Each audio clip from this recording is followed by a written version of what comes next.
Hey everybody, welcome to Investing in Cannabis. Wait, let's try that again. Hey everybody, welcome to Investing in Cannabis. I'm your host, Brandon David. Another great episode this week. We have George of Bespoke, the short-term lending platform. We've talked about it before on this show. Cannabis needs debt. Now it has some debt. We talk about how companies need debt normally, but in the time of Corona, they may need it more than ever. His business is booming. It's one of the ways you may be able to stick around after all this is over. We get into some other topics, black market and taxes and all that good stuff, but mainly this is about survival. And George is here to tell you just one way that might make sense. But it's a great episode, guys. I learned a ton. You're going to learn a ton. Tune in, listen up, get acquainted.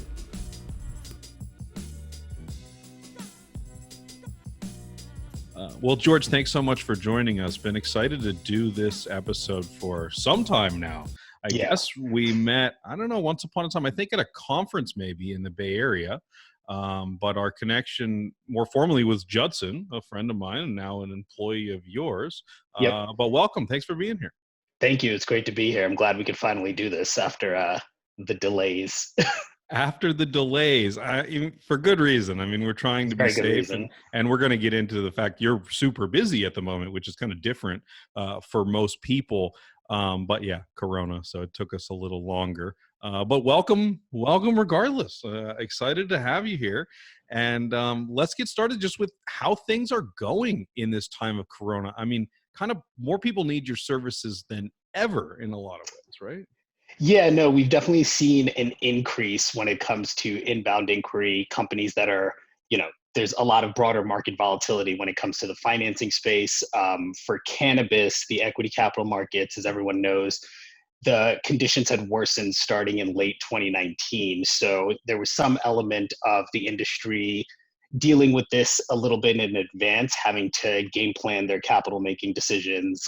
So the industry's been a little introduced to this, but obviously with the whole pandemic and everything going on in the markets right now, companies have really been forced to reevaluate sort of how they manage their capital raising, their working capital, their liquidity on an ongoing basis. And so debt, which is not broadly available to the industry outside of I'd say even a handful of sources, has just become a much more attractive value proposition. And sometimes it does take a seismic change like this in order to force people to evaluate other options and really consider the benefits of using something like debt financing. So the end result has been having a lot more conversations across the board, but at the same time, cannabis's unique position in this pandemic, even as there are shutdowns across virtually every industry, makes it very attractive. And I think we are just very fortunate to be caught in this position where we can actually help the industry take advantage of this opportunity,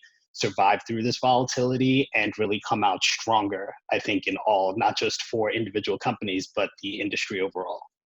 Well, I think it's really interesting to note that if you turn on CNN and they're talking about the stimulus bills, right? And a certain, I can't remember exactly the number, but some hundreds of billions of dollars was dedicated towards these SBA loans, right? To maintain payroll and rent and everything, which your customer, cannabis companies, don't have no access to of any kind. That's right. And so it's created this huge void in which it was already becoming increasingly popular to have debt in a cannabis company, but now they really have no option, right? Yeah, no, it's very tough. And I think, ignoring the fact that we are a lender ourselves to the industry, I think it is rather unfair, particularly on a state level. If you look at this industry in terms of what they contribute from a tax basis, what they contribute from an employment basis, this is one of the new emerging industries in the country that I would say is a good source of job creation and of tax revenue for local, state, municipalities, federal even. And so ignoring the fact that the industry's just been stressed from the outset of recreational markets, the fact that they're dealing with issues in terms of limited banking, higher regulation, and taxing, now to enter into a stressful period and not receive any support, I think is really unfortunate, and it's very stressful for a lot of small and mid-sized companies that I think deserve that support just as much as any other industry. So without getting into any specific names, what type of cannabis company is most likely to come to you right now? Because, I mean, there are some companies that are still selling a lot of product, right? Yep. Yeah, no, and that's been a theme that we've heard of, not just from across our existing borrowers and clients, but also from new conversations we've had. And quite frankly, the inbound inquiries come from across the entire supply chain. I think that's one of the attractive parts of our financing and our different financing products, is that regardless of where you sit, you're dealing with some working capital limitation, whether it's long cash flow collection cycles, whether it's having enough bandwidth to source raw materials and inputs for your production. And so what we've seen is just interest from everything from cultivation all the way down through dispensary and everything in between, because cannabis is in this unique position with its now essential medicine carve out, where we've all read the headlines about sales skyrocketing going into the quarantine and shutdown. The dispensaries have been allowed to continue operation, and just given the high flow of product, the challenge now has been, how do you keep product moving and restocking inventory? And so, I'd say regardless of where you sit, you're dealing with a situation where you just need more bandwidth and the freedom to capitalize on this moment. And, that's been the general theme of conversations we've had across the board. Got it. So I want to dive a little bit into what you said there, just to sort of get out of the Corona moment, right? Mm-hmm. And just talk about the business model as a whole, which is very, very important regardless of the crisis that we're in, even if that's accelerated it a bit. I think we should start by people listening to this show, like, they may or may not know that most businesses have debt. Yeah. And in the cannabis industry for a long time, that was just unavailable, right? Yep. Some of the SBA stuff that we were talking about earlier as well. But it's been almost always bootstrapped or venture. That's right. Which has a whole different risk profile and pros and cons, and we can get into those, but we have on this show many times. Mm-hmm. So what I want to talk about here is, like, I know that your debt doesn't come at a cheap price, mm-hmm. but talk about a little bit of the balance between founders saying, okay, I could raise equity or I can take on this debt, and how you talk about that sort of decision.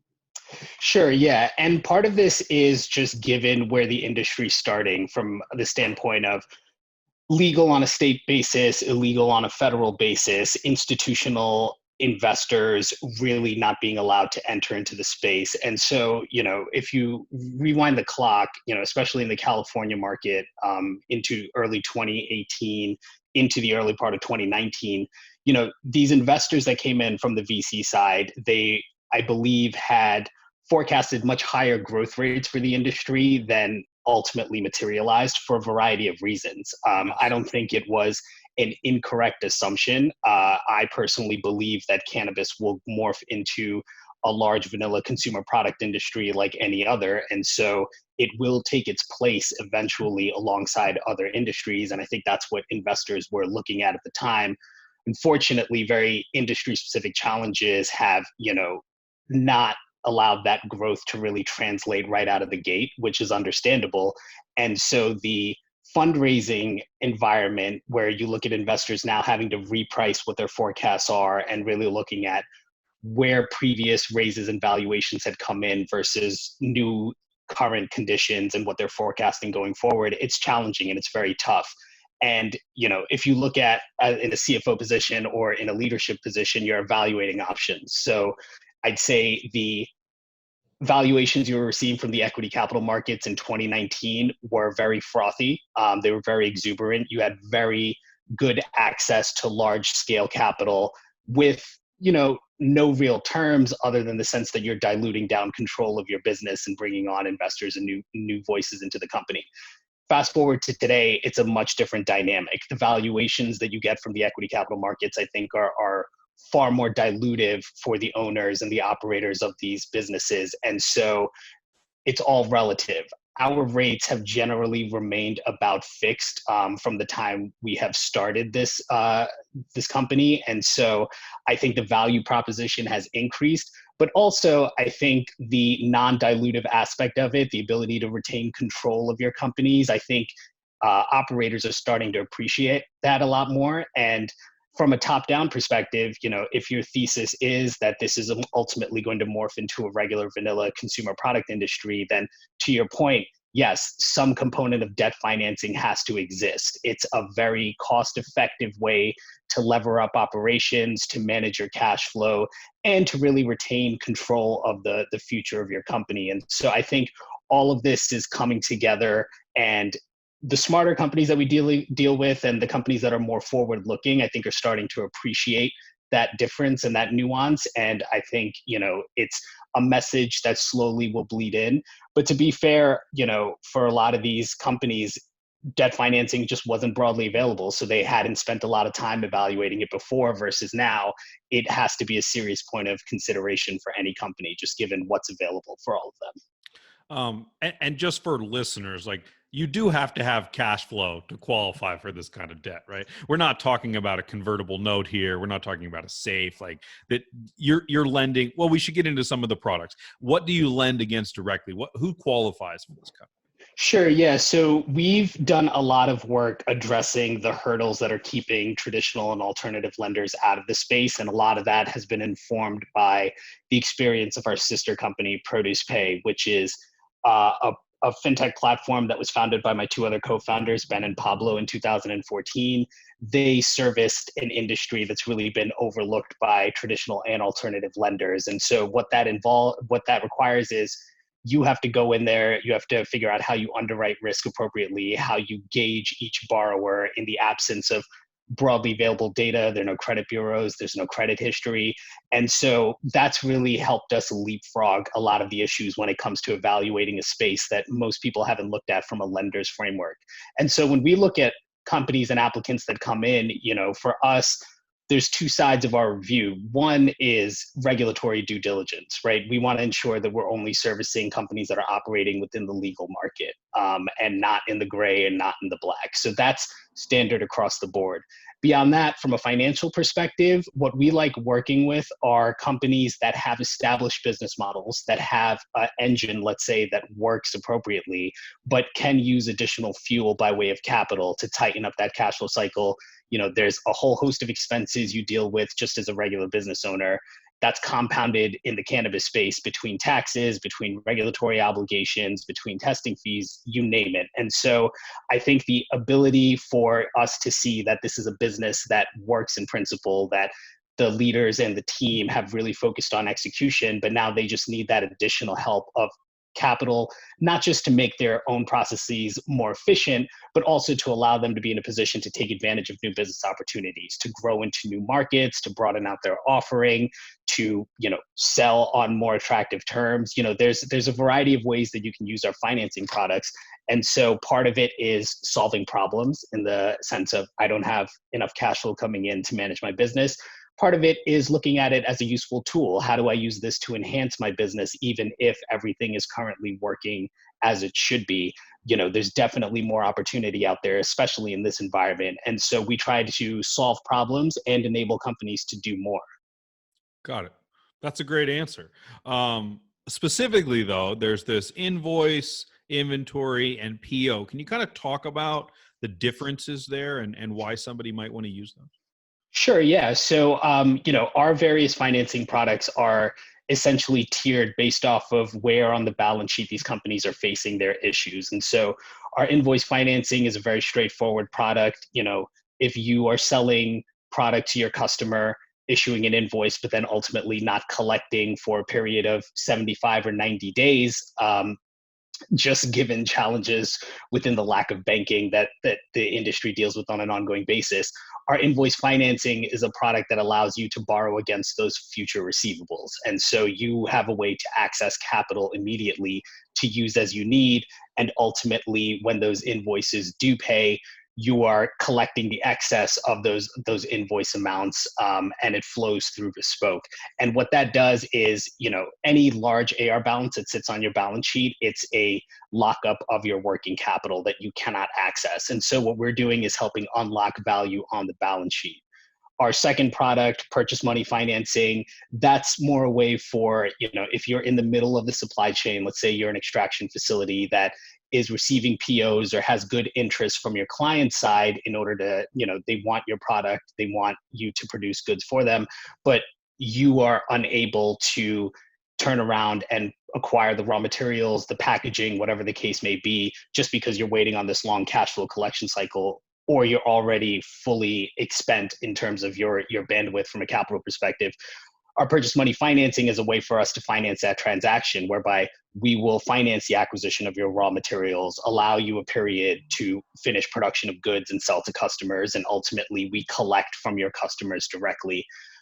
The inventory financing product that we offered, it was, our second product that we offered, and it really just focuses on managing your cost of purchasing raw materials and inputs. So any company that's just, having trouble acquiring biomass in the middle of a harvest, or you're dealing with vendors that are demanding COD and customers that aren't paying until day 90, it's a way by which we finance your acquisition of raw materials. And so depending on wherever the bottleneck is for the company, we try to get creative in terms of utilizing one of those products just to make sure that we unlock all the value there for the operators. Is there a particular case study or sort of example of company that you like to talk about? I mean, even a brand that you want to mention? I don't know if you want to do that or not. Well, I mean, part of our business is obviously, operators are very, very sensitive about their own financing. That's interesting though, right? Activity. Because you see these like big articles at the high level, right? Like MedMen took on X amount of new debt, right? And they almost look at it like, oh, this is a funding round. Right. And if you read it the right way, it's not, but right. Yeah. Right. Yeah. I think the challenge with the cannabis space is that, especially in California, there's been this cannabis culture and this cannabis market within the medicinal space that's existed for over a decade. And if you look at pre-recreational, a lot of the debt financing you would get would be from hard money lenders. It would be from, supply sources of capital that you would associate with stressed corporations more so than thriving companies that are really just remaining dynamic and flexible and adapting to current situations. So I think there's a little bit of overhang from the idea that debt is somehow frowned upon. It's something that a desperate company would do, which I think is completely not the case. Yeah. All of, across the board, all of our operators and clients on the platform, conversations we've had this month have been sales are increasing, everything's moving as it should be. They have the carve out for essential medicine. And so their focus has been utilizing our financing to really take advantage of this opportunity. And so there's a little bit of stigma, I think, that needs to be erased from the cannabis industry's mindset when you look at debt financing, to understand that it doesn't mean that you're stressed. It just means that you're really looking at all your capital sources and picking something that really makes sense for you, not just from a financing perspective, but also from a long-term perspective, in the sense of who has control of your company and how much of that, are you diluting if you were to go down the equity fundraising road. Yeah. And if you were an investor in one of these companies, you definitely want them to take on the debt, because just as it's non-dilutive for the founders, same for the investors. No, that's right. And it really does, especially in this environment, right, where startups across the board, cannabis or not, you're seeing funding sources dry up. You're seeing the valuations you get on these equity raises materially worsen, absent of even any material impact to your business. And so the idea of, do we want to go out and dilute ourselves and give up control in a really unfavorable environment? Or do we want to utilize financing that comes and addresses all the problems and gives us the bandwidth to operate as we should?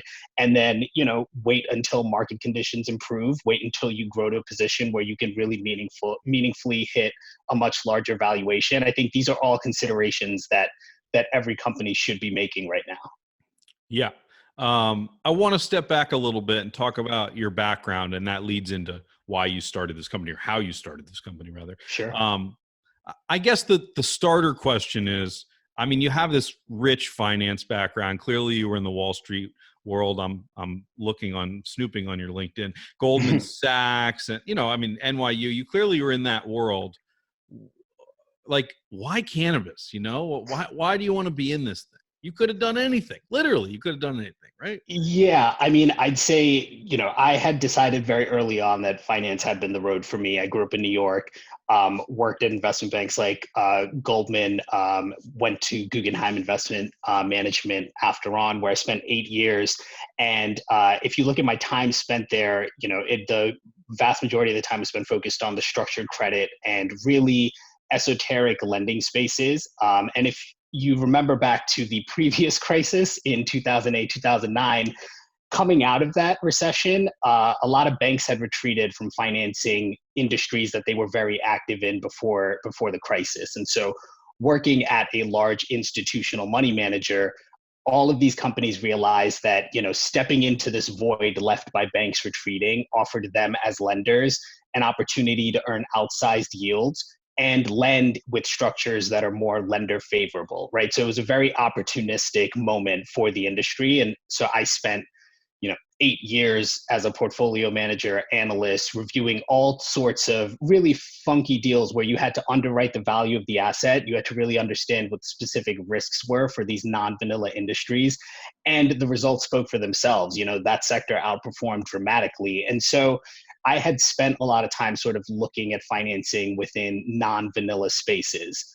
Halfway through my time at Guggenheim, I had moved to Los Angeles in 2013. So I had seen the growth of the cannabis industry coming up, particularly after the recreational market opened up. And, I've always been a debt credit focused financial professional. And that was something that didn't exist for the cannabis space. And so I realized the opportunity. I saw cannabis as a growing industry with a lot of opportunity, as opposed to the industries such as finance, which are very mature and very sizable, but I think, primarily dealing with margin compression and, consolidation across the board. And so cannabis just seemed, one, very attractive from an opportunistic standpoint, but also I just fundamentally believe in the product and the industry. I think this plant has been vilified for a long time. I think we have to undo a lot of that damage. I think it's been hugely costly for us as a society, whether you're looking at incarceration rates, whether you're looking at, how it's impacted poverty-stricken neighborhoods more so than others. And so, the idea of really being able to help build this industry and play my part, whatever it is, just seemed very appealing and very exciting. And ultimately, I think it'll do a lot of good for society. I think there's a lot more about this plant that we don't know right now than we do know.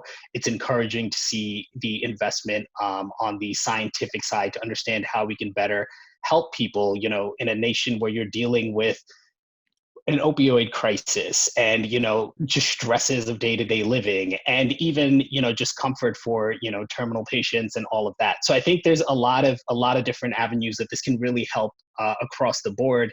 And, and the idea of getting involved with that just seemed very, very exciting and very appealing for me, both professionally and personally. Were you a consumer? Are you a consumer? Yeah. I am and have been. I was a late entrant into the cannabis world. In my mid-20s, I never really did it.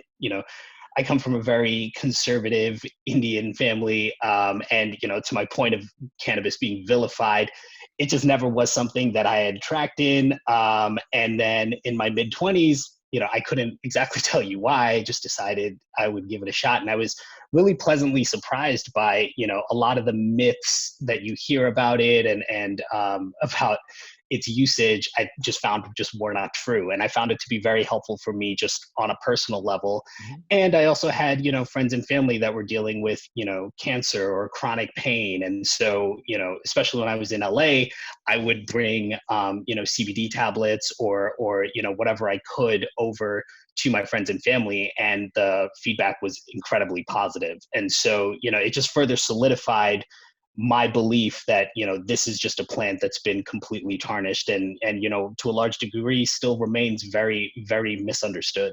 Mm-hmm. Yeah, it's interesting that you talk about stigma. I think one of the biggest stigmas is for service providers or venture capitalists, whatever, coming into the industry and don't consume it all, don't really understand the plant, if you will. And there's this huge stigma against those people. So that's probably another reason that you've done well in this industry is it adds a level of trust, of credibility, right? Yeah, I think it's very case by case. I will say, there are segments of the industry itself. Some are users, some are not. I wouldn't necessarily hold it against anyone who's not, more so than, Oh, I don't either, but there are you a know, lot of people that do. to each their own is what I would say. For me, I tend to look at, if what this industry really does need is, support from intelligent, hardworking, earnest people. Not to say that that's absent, but that's what any industry needs across the board. And so if someone's coming from, a tech background or a purely, entrepreneurial background, and they see the opportunity in this space, and, as a leader, they're effective in building an operation that really helps the industry, even absent of consuming the product, I think they are, a godsend to the market overall and the growth of this industry. And I've definitely worked with, lots of operators that don't personally consume, but you see the value of their presence in the market. And I think, that's something that should always be appreciated, because they are out there helping alongside, even the diehard fans that just champion it across the board. So I think the important thing to realize is, we're all on the same team here. There's enough issues and enough hurdles that the industry has to deal with across the board. And so I think keeping our collective eye on the main prize of advancing this product and getting it out to help more people and service consumers in a better way, I think that's probably the bigger point for me. Well said. So you moved to LA, you're still lending money, and weed gets legal. Is that what happens? 64 happens, and then you start thinking to yourself, tell us that story a little bit. How did you come up with this idea? Well, so yeah, it really was, I had, when you get 10, 12 years into any career, you sort of get to the routine nature of it. Deals are different, the numbers are different, but at top down perspective, you kind of get into this, just set pattern, and it's more muscle memory than not. So part of it was, I didn't find my previous seat as engaging as it had been once, because that's what happens when you learn and you grow. You look for your next challenge across the board. At the same time, because I believed in this plan, because I saw the opportunity, I just thought it was the right time. And just in speaking with people that I consider to be advisors, people that had been active in the space longer than I had, just speaking about their experience, I think just on a personal level, I was ready for a challenge. But at the same time, this seemed to be one that just looked very promising top down. I mean, of course, there's issues. It's never going to be easy if you're doing something new. But for me, at a personal level, I just thought, this is what I want to wake up every day and spend my time thinking about, and really trying to wrap my head around how I can be most effective and build a business. So I think it was just a combination of right place, right time, not just in terms of the market and legalization, but also where I was on a personal level. Mm-hmm. And kind of talk about the process of raising money for a debt company. I think it's different than a lot of people are familiar with, myself included. How does that go? How does that conversation go? I know Casa gave you a bunch of money late last year, but even prior to that, the first money that came in, how did you get that done? Yeah, so you mentioned Casa Verde Capital, which is the VC that led our seed investment round, and they've been strong supporters of the business. It's a mix of just having the right team. I myself personally, in my seat in structured credit, I looked at a broader range of deals. And so what I saw were, especially in 2014, 15, a lot of these fintech platforms that had come out were accessing the structured credit market to effectively raise debt at lower rates that they would then turn around and charge at marginally higher rates. And you understood sort of the appeal from a debt investor perspective, that if I'm writing individual loans to an individual company, that's sort of concentrated risk. I have my exposure in one name or one bucket. And so the idea of embedding diversification, where as a debt investor, I'm investing into a pool, and that capital is now allocated across a variety of names, all of which are screened, all of which have met the criteria involved. It really is a risk mitigant, and it's a very effective way to gain exposure to the market. And more importantly, it is a investment that produces returns immediately, because debt does pay interest, it does pay coupons, as opposed to an equity investment where your liquidity window, you're looking, I don't know, 5 to 7 years out if there's an acquisition, if there's an IPO, whatever the case may be. And so the challenge there had always been, translating that same message into something in cannabis, right? And, for us, one of the things that we've learned has been, you read in the headlines about all the name brand large operators, the multi-state operators, the companies that RTO'd in Canada, and they are very big in the space. They have brand names that anyone would recognize. But if you look at this industry, the vast majority are small to mid-sized businesses that operate in local geographies.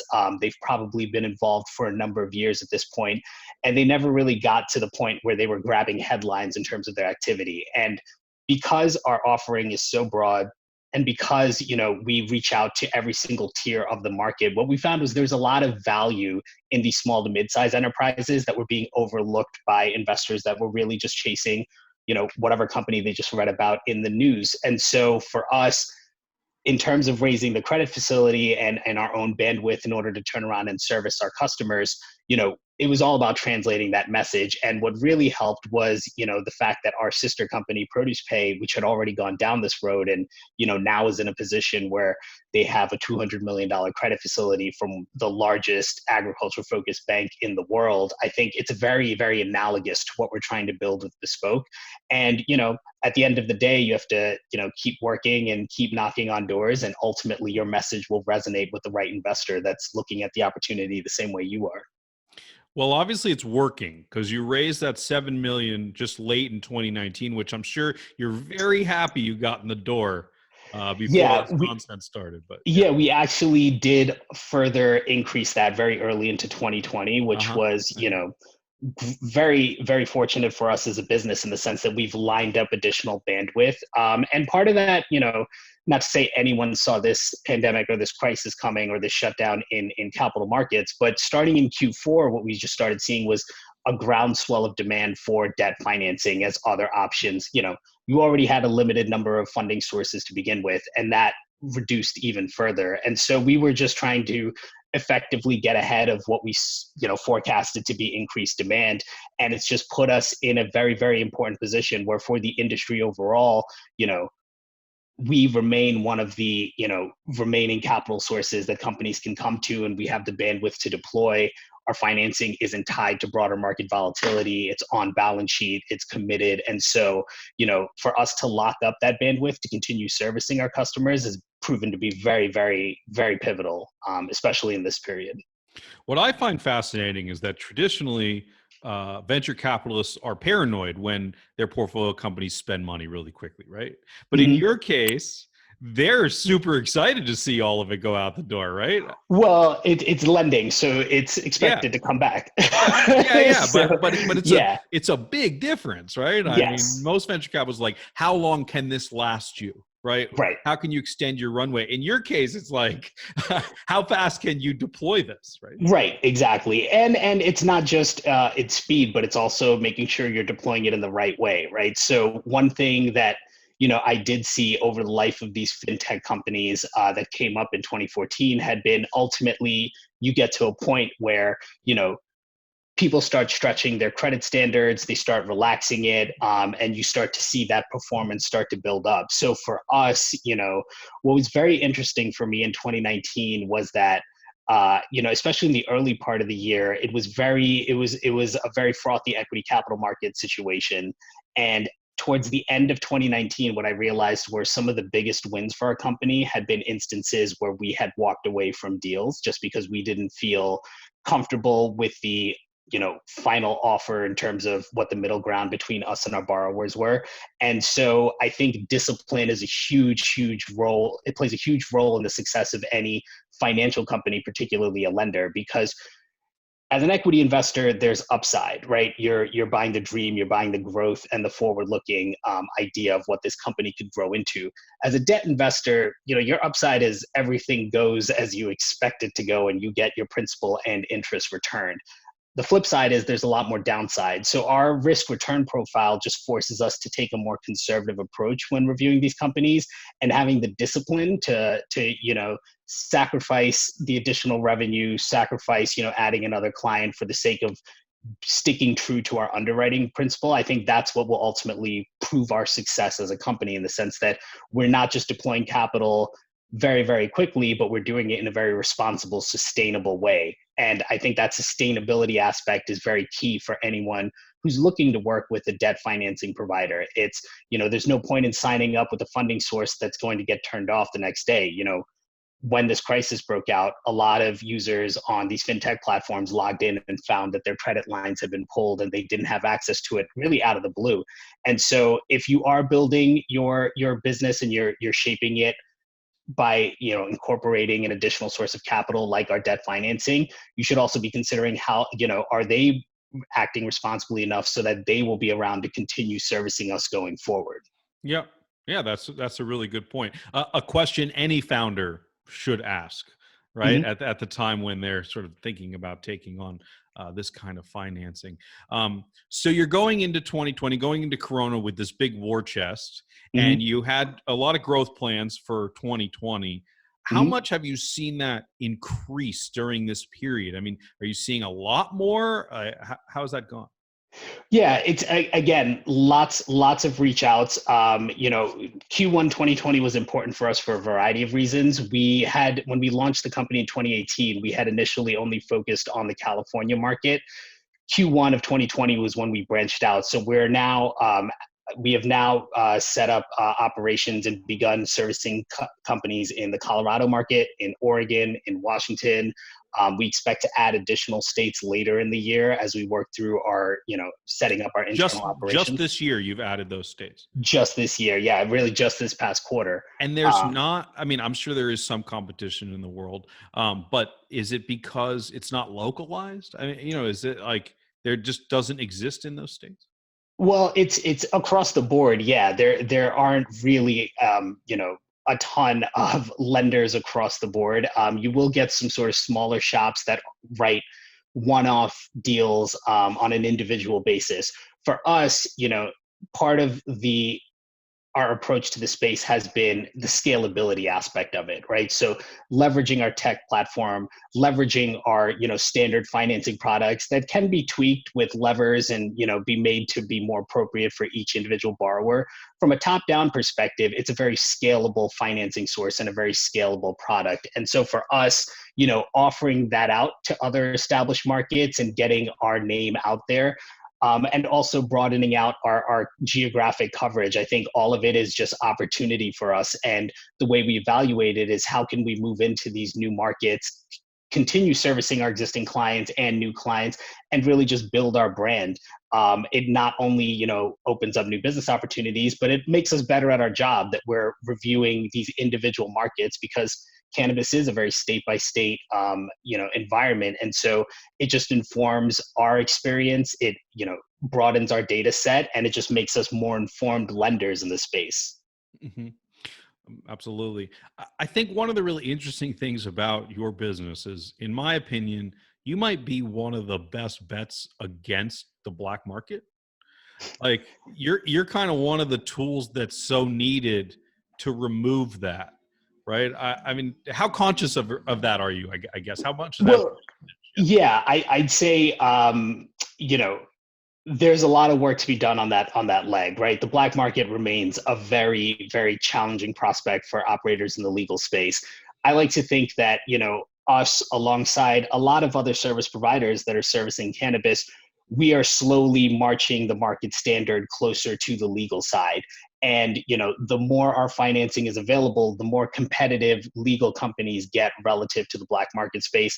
It unlocks value, I think, for them. It just opens up new opportunities. And our focus on due diligence alongside, the increasing amount of banking services that focus on due diligence and, the growth opportunities in terms of being able to stand up and say, we're one of these companies that doesn't track within the black market space. I think all of that adds value, and it ultimately will add value when investors ultimately return, when market conditions improve. The legal market should benefit from all of that. And so we're playing our role in that evolution. And so, that would be the good news. I would say, we do need support, though, from across the board, not just from operators and not just from regulators, but everyone together has to sort of frame up and understand there may be a short-term opportunity in the black market space, but the risks associated with it are so high that you are really being short-term greedy as opposed to long-term greedy. Because ultimately, this industry, whether you look at polls or trends, it's only growing and it's only solidifying its position in the broader economy. And to sacrifice the potential of that for, day-to-day, short-term, you can sell at a higher price into the black market space, I think it's very short-sighted. And I think the more companies succeed, the more that message will translate. And so, like I said, we're just one piece of that. Because you look at the financials of so many different companies, you have this really like 30,000 foot view of the ecosystem, right? Mm-hmm. And if I put my shoes in this of small brands today, Mm-hmm. if I put my feet in the shoes of small brands today, there's sort of this perfect storm where they have really high taxations, which were raised this year, which is insane in California. Yep. Right. But now they've also got this Corona moment, which has helped Mm-hmm. or hurt some of them. I know you don't approve everybody that comes through your door. Are these brands going to make it? Are we seeing, or is a whole bunch of these small brands just going to fall off post this crisis? I wouldn't expect so, particularly given, like you mentioned, the fact that we continue to be an industry that's able to continue selling. And, the one thing that's been really evident is how loyal the customer base for the cannabis industry has been. Mm-hmm. I think it's very quickly solidifying itself as a consumer staple.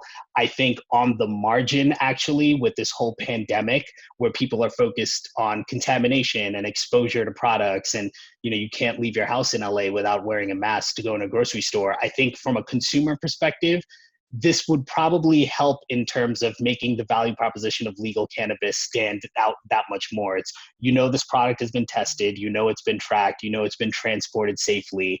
And so I think this actually on the margin might add to the consumer base, just given the broader fears that are out there. And so even if you're a smaller brand, it's size for me has never really dictated success, right? It just depends on how well you execute. So if you're a brand that's really focused on really optimizing your workflow, making sure your product can be put into the hands of your consumer, I expect that everyone comes out of this winning, just given there is this growth in sales and there is this growth in demand. And quite frankly, if everyone's sitting at home quarantined right now, I would have to imagine that a lot of people that never really considered even trying cannabis would be in a position to maybe try it out, and could help in terms of stress related management across the board. We're seeing alcohol sales, remain consistently higher.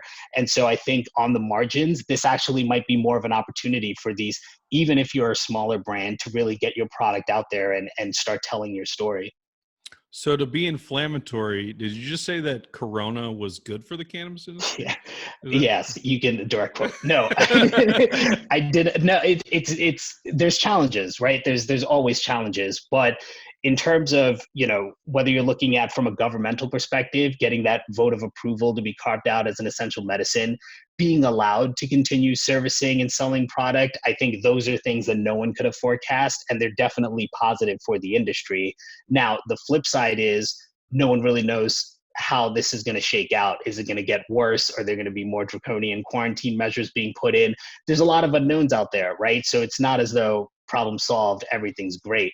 And as much as you read about, on a statewide level, going back to your 30,000 foot view, yes, in general, sales have boomed, but you are seeing the impacts of quarantine hit local regionalities. And this is something that, our data and our involvement within the market really gives us insight to, is if you have businesses that were operating close to areas that are very dependent on tourism or very dependent on conferences or events or music festivals, they're definitely seeing the impact of reduced human activity and consumer activity and tourism and travel. So it's not across the board everyone's winning, but in general, especially relative to other industries, I think we've been handed a lot of favorable wins recently. And so, I'm optimistic. It's all you could really hope for when you're dealing with a situation like this that no one's encountered before. I'm still so delightfully surprised that it was deemed essential. Yeah. I mean, it's just like where we've come from, not that far long ago, the idea that this would be the businesses you keep open is just still so cool. It's just Yeah, so cool. no. Yeah. I mean, and no one could have seen it happen. I think a lot of the leaders in the industry that have spent a lot of time working with governments, both on a state and local level, I think they are to be commended for, Yeah. really translating the message that this is an important industry, and it's something that the consumers will want. And quite frankly, if there's a safe and responsible way to keep the product flowing, that it's something that everyone should be devoting their energy towards. And the fact that that resonated, I think, speaks very highly to not just the people championing that message, but also the government officials that actually listened to it and reacted appropriately. I feel like we're finding this really nice balance because they've deemed it essential, but not in a medical way, right? Right. We've escaped that sort of medical prescription, whatever. We very much have moved into this wellness Yes. aspect. And I think that's also really cool. Nobody said, oh yeah, it's staying open because it's like the pharmacy. Right. Nobody said that, Right. So. Yeah, no, and it just goes to the idea of it being a consumer staple. I mean, now you can have alcohol delivered directly to your apartment. You can order drinks from a restaurant. And so, I think it's encouraging to see government officials just, not come down with old school draconian measures. We've never allowed this, so we'll just continue to never allow it. That flexibility and that adaptability it's what we need as a society to get through this. And it's encouraging to see that actually play out. So as a society, anxiety and stress has to be at an all-time high right now, which also is great for cannabis in some ways. But outside of cannabis, how do you, well, first, I guess, measure, but then also manage your own stress? I mean, you're in a time where I think a lot of people, provided they have a job, provided they have enough money, are sort of in mellow mode, and your business has like ramped up even in the environment of all this other crazy stuff happening. How do you manage your day-to-day stress? Yeah, I mean, it's definitely been incredibly busy. I feel like I'm, especially myself and the team here, I think we're actually working more in quarantine than we were pre-quarantine. Wow. And, there are stresses, there are challenges. For me, it tends to be more of, not necessarily, stressing about one thing or the other, but what I find myself is sometimes there's just so much to do that you can get overwhelmed. And I think, especially in this environment where you wake up, you don't leave your apartment, you stay here working, and then you go to sleep, I think it's very important to take some time for yourself. Remember that, even if it's just something as simple as going for a walk or, calling family or friends and just having some element of human connection and some activity, putting things in perspective, understanding, just how fortunate my company has been and this industry overall. I think just keeping that perspective and also forcing yourself to focus on your wellness and your health, I think that's been very key and very pivotal. But it remains to be a challenge because there is a lot to do and it is very busy. And not just for us, but for our clients. If someone is looking for financing and we want to work with them, we owe it to them as a service provider in order to prioritize that. But at the end of the day, these are very interesting times that we live in. And so just keeping a level head and being able to think rationally and keeping yourself in a place where you're not pressured and you're not jumping the gun, I think that just translates into the success of everything you're doing across the board. Well said. I think that's as good a place to start to wrap up as any. How can our audience help you? Are you hiring for anything by chance? This is your chance to plug whatever you'd like. So. Sure. Yeah. I mean, I'd say one of the benefits for us as a company has been because we are, have always been lean. We've always leveraged technology to sort of offer our services as broadly as possible. We are actually in an attractive position right now as, other companies go through challenges to really add people that come in with experience within the industry, that have experience sort of dealing with other operations that have grown. I think we're constantly on the lookout for new talent and smart earnest people, not just within the cannabis space, but in general. So, we are keeping an eye open on the labor market and adding bodies, and really just filling holes in the company that I think would really strengthen our offering. And then beyond that, it's just if you're within the industry and if you're exploring debt financing, or if you're really not sure how it works, which is completely fair given its lack of availability across the board, I would say just come have a conversation with us. There's no commitment. We're more than happy to explain what we bring to the table and how you could effectively use it. And a big part of this for us has been, in terms of scaling this business, it's been education for the market, right? Everyone has their day job. Everyone's focused on, the day-to-day operational challenges in front of them. I wouldn't expect them to sit around and, think over a glass of wine about how to use debt financing effectively, right? That's our job. And so to the extent you just want to learn more, or are interested, feel free to reach out. And, it's nothing more than a conversation and a data point. And at the very least, you will walk away more informed about what your options are and how you should be thinking about fundraising. Well said. Well, thanks again, man. It's been great. I look forward to seeing you in person when possible. We're right down the street from each other, but we're doing our best to so close and yet so far. Yeah, exactly. Exactly. Someday we'll be sharing a joint again soon. I believe that. All right, man. Well, thanks again. Thank you. Thanks for having me. It was great chatting, and stay safe out there. You too.